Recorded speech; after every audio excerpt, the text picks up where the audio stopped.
right, we are here today with one of probably my closest shooting friends, Renee. Say hi, Renee.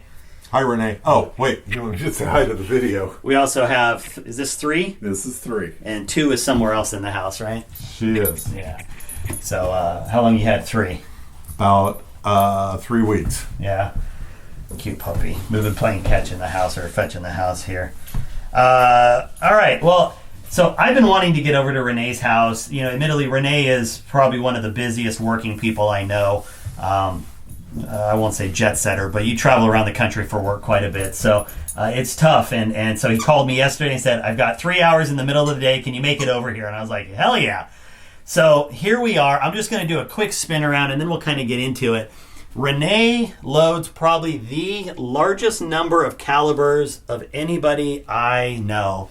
We'll go over all that and I'll show you just a really crazy example of how much he actually reloads. I'll even show you over here behind this lathe is actually an IDOD. And there is more in other rooms that we're not even going to go into. He's got a powder storage room that's all, safety checked. And we've got, boxes and boxes of brass sitting in places. So Renee and his son do a ton of shooting. How many calibers would you say you actually actively reload for? At least 20, probably closer to 30. And they range all the way from like what obscene small size to what obscene large size. So smallest pistol is probably a 32 special, and the largest is a 50 BMG. And then in between everything, 416, Barrett, the 338 Lapua mag, Wisms, 284s, on down. Varmint calibers. You do varmint calibers too? Smallest varmint caliber I do is a 220 Swift. Okay. Which is about as small as it gets. A lot of our guys in our group do the, 22 Vartag? Yeah, and the 204, which is the 204 Ruger, 204 which Ruger. I haven't gotten to. But my kid runs through the 5.56, the 223, like they're available in jelly bean jars, which they're not, but it's hard to tell him that. And how long have you been, actively engaged in the sport? Well, I've been shooting since I was a kid. But in terms of actively reloading, probably 6 years, 7 years, something like that. Okay. Yeah. So you went deep dive from the word go, huh? I did. No, a good buddy of mine who lives in Indiana, and he's a big NRA guy. Jay and I had gone back there, and he took us out to the range, and he had a complete vault room of guns, and Jay went crazy, and so I then, whereupon I ordered the Dillon 1050 Super press, and we were off to the races after that. Wow, yeah. And I know you've been shooting with our group for about 3 years. Yeah. And I remember first time you ever came out, I think you brought your 338 with you. And I'll never forget, like, we were so used to everybody just shooting, like nice mild calibers. And then out comes this guy, and he's got this just big old honking 338, and that was Renee, and it's been love ever since. And Renee's just been a fantastic part of our group. He's gone to matches. You've gone down to nationals with us. You shot Burger a couple times. You go out to Rattlesnake. So Renee's one of our travel buddies, and again, his time's a little more limited, but anytime he's got a free weekend and there's a match that lines up, he heads out and. Just a wealth of stories, a wealth of information, and just a fantastic guy to be around. So, what is I know Jay does a lot of different things, but like, what's your favorite discipline to shoot? Well, I mean, F open is what I shoot. Yeah. Favorite? It's probably the only thing I shoot that I can do with any level of success, and that is with a big asterisk on it. Yeah. But you do okay bringing steel at distance too, right? Oh God, yeah. Yeah. You ever wanted to get out to like King of 2 Mile? I want to do the King of 2 Mile, and that's why I just had the gunsmith that we all use, the guy who's on your shirt, who will not be named here, but he just rebarreled my 416 Barrett, and so that is with a view toward getting out to the King of 2 Mile. And what's the longest you ever shot? 1,500 probably. Yeah. I mean that's not bad though. That's not bad. Well, that bad boy's got an 80 power March on it, and so it, really brings it in. It's hell if you've got mirage. Oh, I bet. But if it's, a day like today where it's overcast, cool. Perfect. It brings it right home. Yeah. And so let's talk now. This is a little bit different room because, we're dealing with 20 to 30 calibers. I mean, there are literally just boxes of bullets in every caliber possible. Obviously, so many calibers means you're going to have favorites when it comes to bullets for any given thing. So I guess I'll kind of just ask, I kind of talk about non-negotiables. When it comes to primers, do you have a favorite? I use the GM, the Federal GM in the 210. Whenever and 215. possible. Yeah, whenever possible. I use the 215s in my 300 WISM. Yeah. And they shoot really well in that. And then I use the 210s and the 284s, the Shaheen, and then Jay shoots the straight 284. Okay.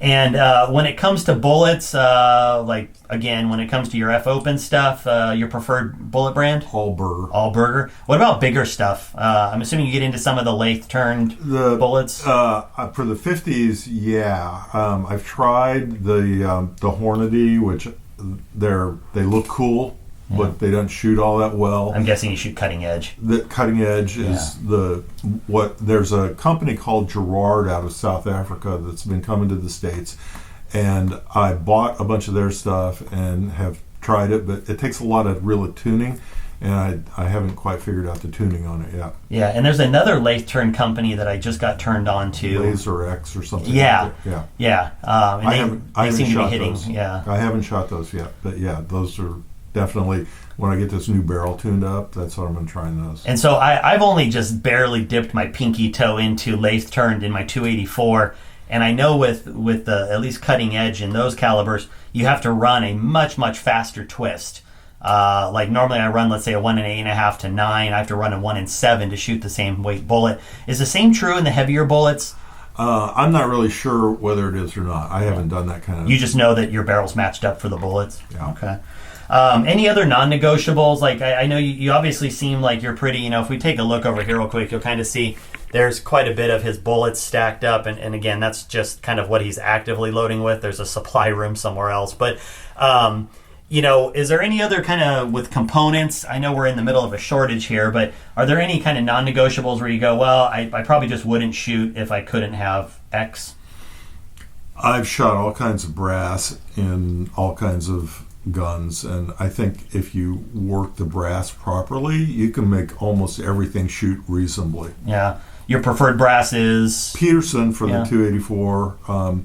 You can't get Peterson in the 300 WISM. Yeah. So I shoot the Norma in that. Okay. But, then the big brass, like the 338 Lapua, I shoot that's all Lapua brass. Oh, okay. That's the best brass that I could find there. I've tried different brasses for that, and I know there's some big lathe turn brass also that's is. really, really expensive. But some people swear by it. I've never obviously shot it. The 50 BMG, I shoot the Hornady match brass, and that shoots pretty well actually. Yeah, they did a nice job on that. Yeah, because they're not typically known for great midline brass. Right. Well, they charge a premium price for it because it's a premium brass. All right. When we talk about reloading, do you find that you are a guy who shoots to reload, or do you reload to shoot? Yes. Okay. Well, you're the first to say that. So you love both almost equally. I find, because of what I do professionally, I find reloading very soothing. Yeah. It's a very calming kind cathartic of thing. experience. Yes. Yeah, it really is. And so I do that, and I love to shoot. One of the things I love most about shooting is the people I get to hang out with, and that's the truth. Yeah. I mean, I love to make the gun go boom, but at the end of the day, I know I'm not going to be a national champion at anything, and so I'm out there to have a good time and hang out with the people that I enjoy hanging out with. Very cool. Very cool. We've got a lot of tools in here, and we'll go over some of them in a minute, but we've got everything from a mini lathe to the IDOD neck turner. We've got a Giraud. We've got a Prometheus. We've got an auto trickler. 1, 2, 3, 4, 5, 6, 7, 8 different presses. You have to have a favorite tool in here, right? It has to be the IDOD. The IDOD. Okay. All right. And let's see. Can I bring that over? Oh, of course. All right. Can you reach it? Yeah, I just don't know what's connected. Okay. There's nothing connected. So this, for those that haven't seen it, this is the iDod, and it is it's a dedicated mini lathe of sorts for turning the inside and the outside of necks. Most people use something like a 21st Century or K&M. This is incredibly precise. It obviously requires that you prep the brass a little bit better, but so that's the tool nobody can take away from you now. It is. All right. So then I can take the Prometheus home? Sure. You can get it past the front door. It's all yours, John. All right. Well, you never know. I can run. What about your least favorite reloading process or tool? Is there something where you go, man, I know I need it, but I just hate using it? There's nothing if I hate using it, I don't use it. Okay. I used to form all the inside of the primer pockets, uniform them. Yeah. I've stopped doing that. It's kind of a pain in the butt to do the inside of the brass, the little flash hole. Yeah. I do that, but it's like I do it in front of a movie with because a lot of people are joking now, after doing my rice test, people are saying, well, what's the point of uniforming it if you can shove rice in there and get the same ES out of it? So I think there's some more testing in my future for that. But it seems like a great idea, right? It seems like it would help. I mean, who knows, right? What about as you've kind of learned to reload, and we'll say for, probably your F open, but, even for your bigger calibers, what's sort of either a brass prep or loading step that you really struggled with to get right for a while? Like it took you some time before you really got it figured out. Well, I think that it was more not a specific step as it was a process, and I came to two of the classes that you and Terry and David participated in. Devin participated in one, and that kind of was a top to bottom eye opener on how to do the whole process properly. To look at it kind of holistically. Exactly, not just kind of should I anneal? It was how does this fit in with the whole process, and so that's what I think of more as a big step forward for me. Rather than just getting brass and throwing it into the 1050, and you can crank out 600 rounds an hour in that thing if it's running properly. Yeah. And that's great if you're making machine gun ammo, which I do sometimes for the 308. But it's not for the precision stuff that we want to do. And so finding the right measuring tools and learning how to use them properly, and all the brass prep stuff. The ability to do seating tests, velocity tests, which you guys covered in those courses. It was fabulous. I could read books until I get cross-eyed, and I wouldn't have picked up what I picked up in a few hours. Well, I appreciate that. I know that Devin started that and did a fantastic job, and I'm glad that I was able to take over doing those. So you really looked at reloading holistically and said, okay, if I need to turn necks, what's the best tool for it? If I need to drop powder, what's the best tool? And, admittedly, you have the ability to do that. Do you feel like that was sort of an advantage that did you ever start with a tool because you tried to go cheap on something? Or have you always just kind of traditionally said, this is the tool, I'm just going to buy the best tool that's available? I don't think I've ever bought a tool based on that I thought I could buy it cheap. What I tried to buy was the best. And so when my buddy in Indiana said, buy the Dillon 1050, that's what I bought. That's what you bought, yeah. You didn't mess around with a different progressive. Right. You just jump right into it. And then when I went to do the 50 and 416, I searched around what's the best 50 press, and it's the Corbin. The guy, Dave Corbin, here in Oregon, makes these presses. They are amazing pieces of work. I tried lifting that. It probably weighs, 40, 50 pounds? At least. Yeah, that's crazy. It's a beast. All right. Again, I know, you shoot great. There's plenty of nights you've outshot me. And, but what is kind of your first big achievement when you came to the group? Was it hitting the target, getting a 200, going to a match? What did you set as a goal, and what have you kind of achieved that you're proud of?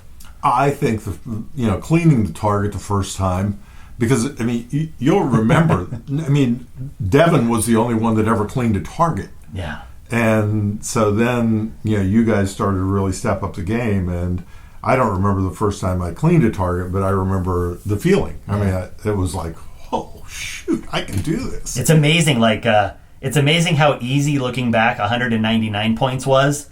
And that one extra point always eluded you, right? There'd always be that one shot that you drop a 9 on because you'd think you'd have it 10x, 10, 10, 10, and then, next week. No, I remember. What was I shooting? I was shooting a 6.5 Creedmoor, kind of stock Creedmoor, and this was after the shooting the 338 Lapua out there, and I was shooting 194s and 196s, and I'm like, well, this is pretty dang good. Until I started looking to the left and looking to the right, and these guys were banging out 199s and 200s. I'm like, well, I better up the process here if I want to keep going. Yeah, I know for our group, there's guys who go an entire year getting started, and they'll shoot plenty of 199s, but that 200, that is a special number. Yeah. It's cool. What about next achievement? I know you said trying to shoot King of 2 Mile or something, but you have a really specific next achievement or goal in mind? I don't. I compete every day of my life professionally. Yeah. And I'm not a professional shooter, so I tend to look at this as more. I'm competing with myself, and where I get pissed is if I don't do as well as I think I could do under the circumstances. Yeah. Last night, so I shoot last night, and it was fine. But CJ, who I think you're doing a video of, he picks up my rifle, and he shoots. He shoots a group of 5 that at 600 yards had, I think, an 0.8 of an inch elevation. Yeah. And I'm like, well, that is a little better than I could do, CJ, but you were using exactly the same gun and ammunition and rest and everything else that I was using. That gives you a little bit to strive for. Exactly. So, there I'm beating myself up, not because I didn't outshoot CJ, but because I'm like, it can be done. Yeah, it can be done. And I think compared to a lot of guys, I guess I've shot off a lot of front rests too, but you've shot off a number of front rests, everything from a Lenzi, Mini, a Neo. I don't think you've ever had a Neo Max, right? I've got the Neo Max now, but I haven't shot off of it. You got a Neo Max, 21st Century. Probably don't have a Rodzilla. I don't have a Rodzilla. The first one I bought was a Grizzly. Oh, okay. Yeah, like the slingshot or whatever it's called. Yeah, and I've still got that. I said, one of my kids' friends, if he goes to a match, he shoots off that. And that kind of brings up another thing that we were talking about, which is when I go into these reloading rooms, there's usually one of 2 MOs that I can very quickly pick up on. One is the hoarder, and one is the purger. When it comes to reloading, can I assume you are more on the hoarding side of reloading? Well, you won't sell equipment? According to my ex, it's not limited to reloading. But you really do feel like if I bought it, I'm going to keep it because I might use it someday. And right. That's really your philosophy. It is. Yeah. And I know, again, Renee's incredibly generous, and he's one of those guys that if he's got 2 or 3 guns with him, and he's always got an extra rest, and he's always got an extra bag, and so having all that extra equipment usually pays off for people who maybe didn't come prepared or something like that. I know you're always very generous in letting people, borrow something. So when you think about new shooters, you've been doing this a while, and we get plenty of new shooters that come in. What's kind of your favorite thing to share with them? Just encouragement and support. I'm not good enough to give advice. Seriously, I can't. I can give advice on a lot of things, but not on shooting. Yeah. But just kind of the hang in there. This too shall pass, because there's a lot of frustration that you can experience in the early parts of trying to get into this sport. I remember, Bob in our group. So Bob said something. There's not a lot that I remember in the first couple of years, specifically, but Bob was incredibly kind to me in the first 6 months or so, because I was ready to throw everything away, and it was one of those pinnacle moments in my keeping going forward, and he could tell, I was so angry with myself and mad, and I remember he walks up and he goes, "Why are you so mad?" And I go, "Oh man, I just can't hit the X, and I'm just doing this." He goes, "My God, man, you're hitting a a teacup saucer at 600 yards. He goes, what else do you think you're trying to do? And I'm like, I know, but I want to. He goes, just focus on the teacup and then work smaller. And I'm like, okay. And so, like, that's always stuck in my head because he's such an easy, calming guy. Right. You know, and he doesn't shoot 200s. You know, I'm sure he has. But, you know, he comes out and he's, again, one of these guys that just, he shoots because he loves it. He shoots for the love of shooting. But he's not afraid to give, you know, really good advice in that case. And so that's something that's always stuck with me. So I'm sure there's things you've said to people that, you know, that have stuck with them in terms of encouragement. So I appreciate you doing that. Well, I guess I don't put what Bob said into the category of advice. It's kind of more like, this, my son, just relax, take a deep breath. You'll be fine. Yeah, you know. I think like a lot of us, I'm my harshest critic, right? and I think most of us are. Yeah, and you know, I've said this in other videos, but I think our sport and particularly certain disciplines within our sport really attract a large segment of A-type personalities, highly competitive, you know, typically highly successful, you know, high level, you know, whether it's attorneys, engineers, pilots. Like we see a lot of interesting people in our shooting discipline, and you know, so it's very interesting to see how people's experience with their particular jobs or sports and stuff really help them in this. So I can see where you bring your collective history into this too. So. You did not mention OCD. You know, I never know how to approach that, right? Like, I know we talked about David and his room, and you know, you could you know, fry an egg and eat it off of anything and not worry about contamination. This is a slightly different room, and yet I know you're still very OCD.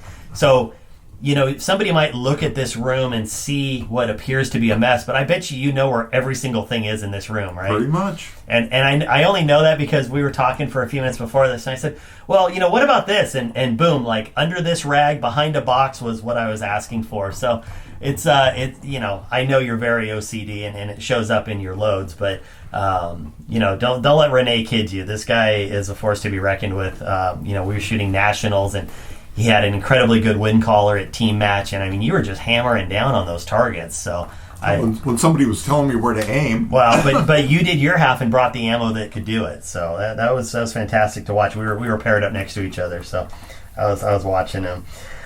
What process? You know, you've been around enough of us that you know we probably tend to overthink some things. Maybe you overthink some things. What process? Do you think people tend to overthink where they should just go, you know what, why are you working so hard at that? Just do it and be done. I have an annealer, and I anneal. Yeah. But I'm still not sold that annealing is... I really don't. I mean, I think, you know, we are all, and I love the guys at AMP. You know, I love the Finleys. They are very supportive. I've had issues with their equipment before, and they're always very supportive, and they're always, you know, they'll ship it back and forth overnight. Yeah. But has anybody ever really determined that all the money and time that we spend annealing is making a difference on where we're hitting that target? You know, I would like to think so because of the time and money I've put into it. Right. You know, I guess it's I totally see where you're going, because I guess for me, if it wasn't so easy for me to anneal, then maybe I would question it, but I'm already pot committed. And the fact that you've got the same setup I do with the auto feeder and everything. And so I think the ability to just dump it in and anneal it, you say, well, how could it hurt?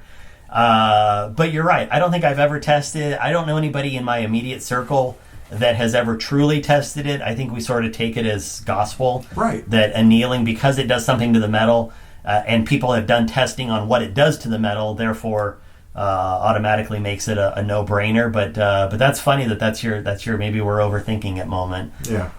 I mean, I have probably 20 pilots, 20 different pilots, because you know, when you're doing all these crazy calibers, you know, you got $500 worth of pilots. Yeah, no, I mean, I'll show you my pilot tray. It's like, you know, it's like, what am I doing with all these? But you have to have one for each one, and you know, you buy them. They're $20 a piece, so it's not like a train wreck. But still, you say, why am I doing this?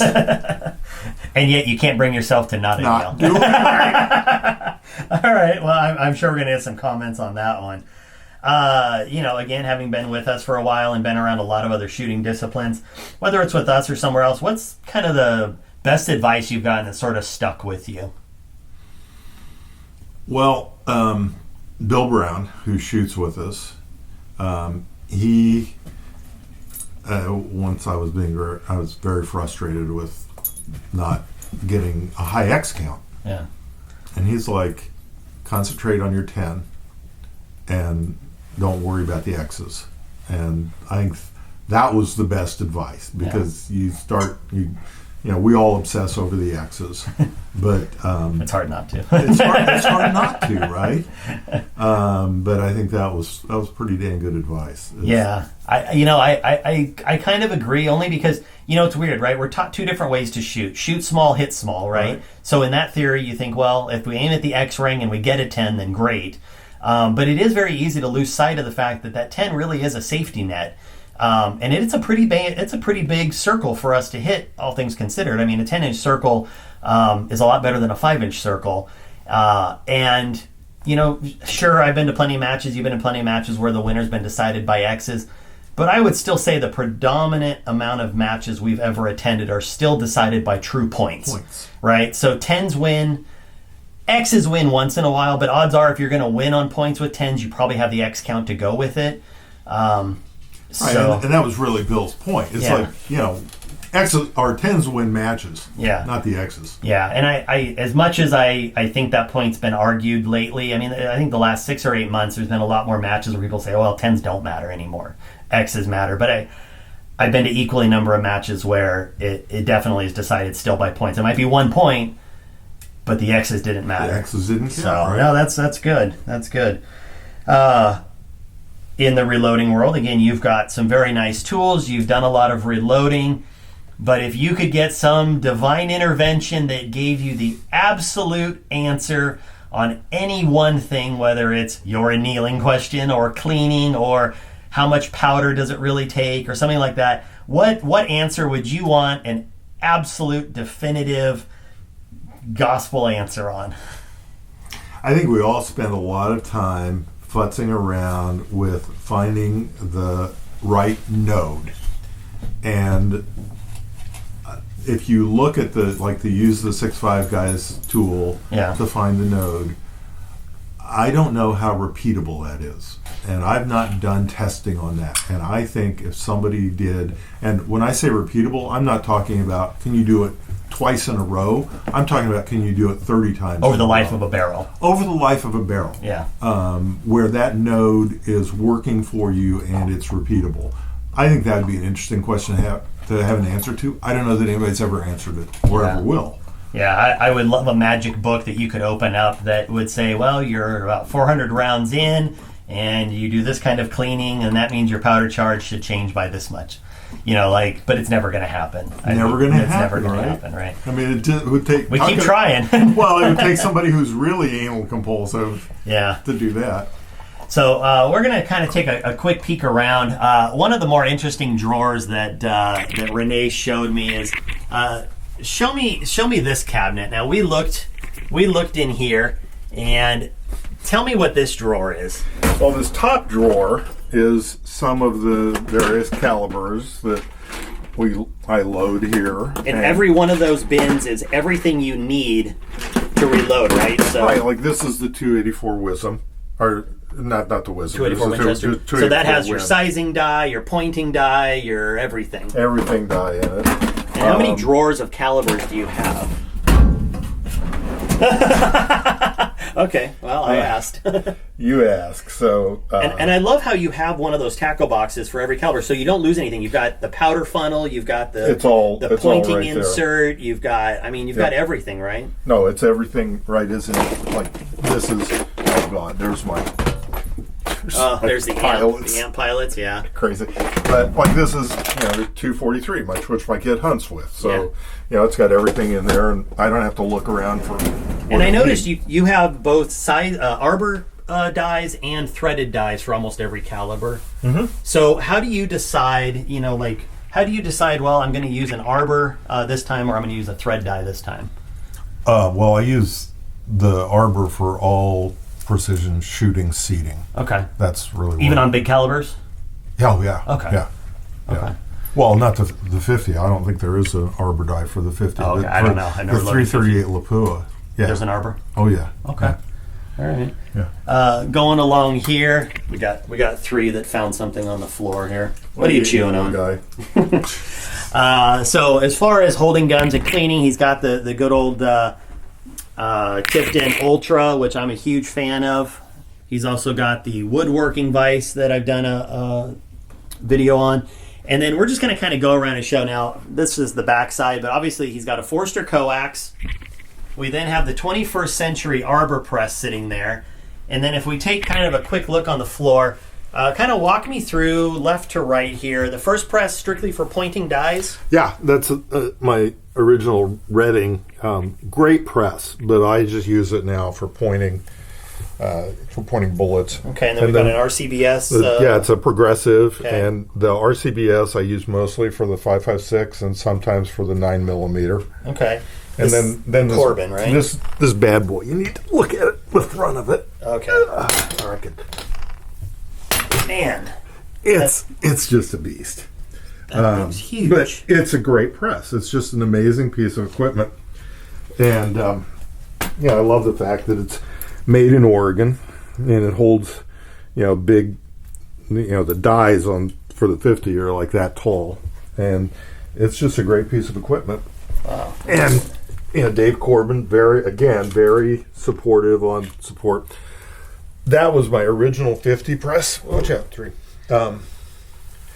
Hornady, which I now use because you may find this hard to believe, but occasionally I see a 50 or a 416 bullet that I need to pull. And you use it as a puller? I use that as a puller because that's about the only thing you can pull those damn things with. And then we got the 1050 in the corner over here. Yeah, that's the 1050, which, again, if I'm doing masses amount of 308, that thing cranks them out like nobody's business. And then I'm going to show you, so this wood bench, Renee actually, built this himself, and it utilizes a really interesting concept, which is that you can insert either one of these, and you'll see he's got one holding this down. And, I mean, it is really, for all purposes, rock solid. I just hit it. But well, these are rock solid. So these ones go in here, right? Oh, these things, yeah, I mean, you count them and they are. And so you'll just put that right over the press, bang it down, hold it in place.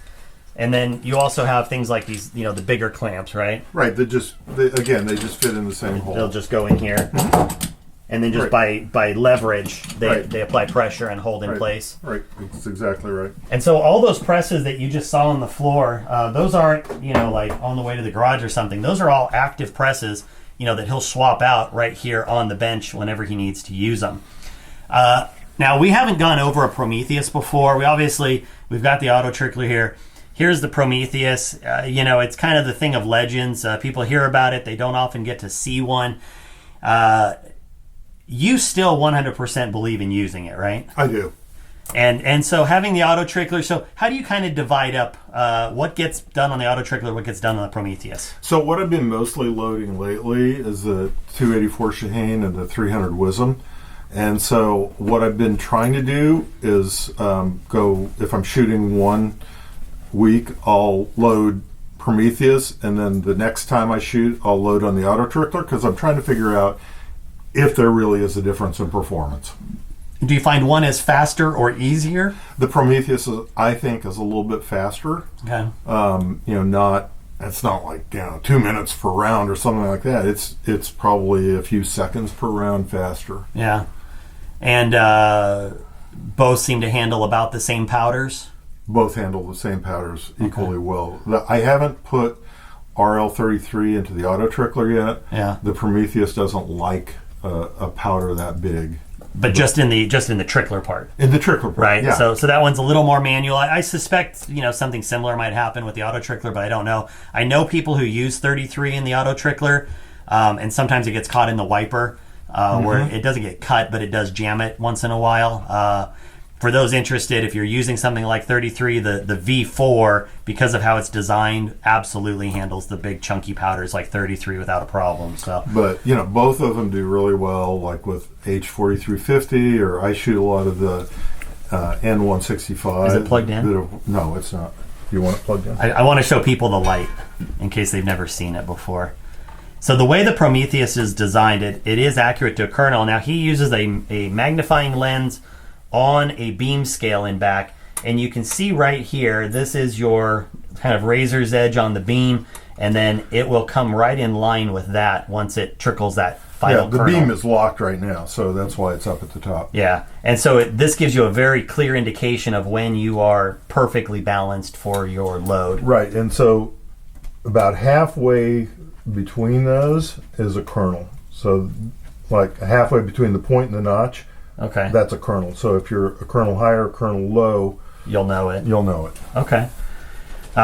These are just really cool machines. They are a little pricey, and they're not necessarily for everybody. But Brand, who does these, I know he does just incredible customer support. He really stands behind them. And to be honest, I don't know anybody who owns one that would ever get rid of it. Right? I mean, I think pretty much everybody I know that has one, They don't sell them. they don't sell them. I can't ever remember seeing one for sale. So, there's definitely something to it. It does come at a cost, but people that get them absolutely love them. So just, it's great that you're able to show it to us, because I don't know anybody else locally that owns one. So I appreciate you, letting us see that. Well, Renee, this has been just absolutely wonderful. It's awesome for me because I get to see so many different toys, and a lot of them I've played with. There's some that I haven't, so at some point I may even borrow some of these to do a video with. But it's really interesting, because I learned something about Renee today, is that he does his own little millwork and stuff like that, which I had no idea. And so anytime he needs like a screw or a punch or something that he needs to make, he just jumps on his little Harbor Freight mini lathe here and knocks it out. And what kind of stuff have you made with that shooting related? Oh God, I turn little stuff on it all the time. I mean, if I need a bolt or a screw, like the pilot that I showed you here on this old turn, I make my own pilots for this. Oh, okay. So you can just turn them and boom, you're done. Yeah, because it's a kind of a fussy little thing, and so you got to make a pilot for it so it fits the actual brass that you're using. Yeah. But yeah, stuff like that.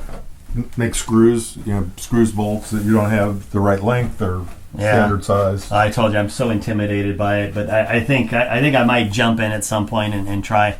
The last thing I'm going to show you guys, just because I was laughing, is if you ever think you have too many cleaning rods, that's a lot of cleaning rods. And when I said, why do you have so many cleaning rods? That's what prompted the question about so many calibers, because he goes, when you've got this many calibers, you have to have a different cleaning rod for everything. So that's where we stand. So. And then these are the 416 and the 50. These are like real manly rods. And you're a tall guy. You're what, 6'3"? Yeah. Yeah. No, so I mean, those are full 6 foot rods. Yep. So, well, Renee, I really appreciate your time. I know it doesn't come easy for you, and that's why I jumped at the chance to come over. But there's another Reloading Room Confessions. I hope you guys enjoyed it. I hope you guys are doing well. Did I confess? Shit. All right, you guys have a good one. We'll talk later.